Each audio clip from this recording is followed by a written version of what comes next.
இனிமே கண்ணை மூடிட்டு கடலை எண்ணெய் வாங்கலாம். ஏன்னா மந்த்ரா கடலை எண்ணெய் இதயத்தின் தயாரிப்பு. வறுக்க பொரிக்க ஏன் எல்லா சமையலுக்கும் மந்த்ரா தான். மந்த்ரா கடலை எண்ணெய், அபார ருசி, ஆரோக்கியமான உடல் நலம். கூட்டணி கட்சிகளுக்கான தொகுதி பங்கீடு தொடர்பாக திமுக குழு பேச்சுவார்த்தை நடத்தி வருகிறது. இன்று மதிமுக மமகவுடன் பேச்சுவார்த்தை நடந்தது.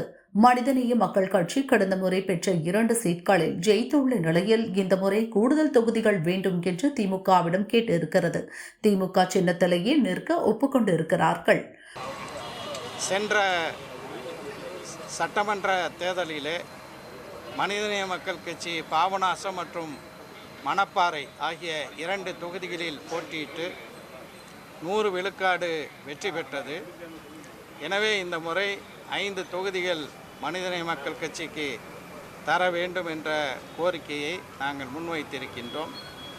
இது முதல் கட்ட பேச்சுவார்த்தை தான். எங்களுடைய கோரிக்கைகளை எல்லாம் குறித்து கொண்டார்கள்.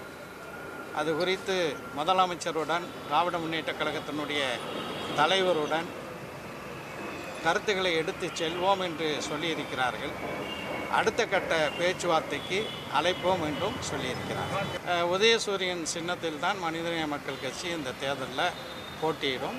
அதையும் நாங்கள் பேசியிருக்கிறோம். மதிமுகவுடனும் தொகுதி பங்கீடு குறித்து திமுக பேசியது. கடந்த முறை 6 தொகுதிகளை பெற்ற மதிமுக இந்த முறை 2 இலக்க தொகுதிகளை கேட்டதாக தெரிகிறது. அத்துடன் இந்த முறை திமுக சின்னத்தில் போட்டியிடப் போவதில்லை என்று மதிமுக முடிவு செய்துள்ளது.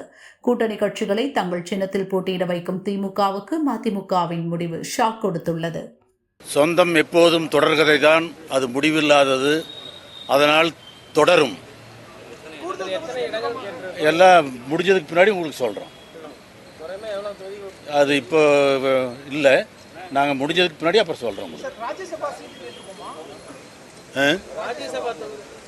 அது கோரிக்கை வச்சிருக்கிறோம். இன்னைக்கு அந்த இதெல்லாம் வரல.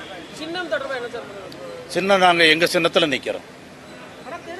மறுமலர்ச்சி திராவிட முன்னேற்ற கழகம் அதனுடைய சின்னத்தில் தனியாக நிற்கும்.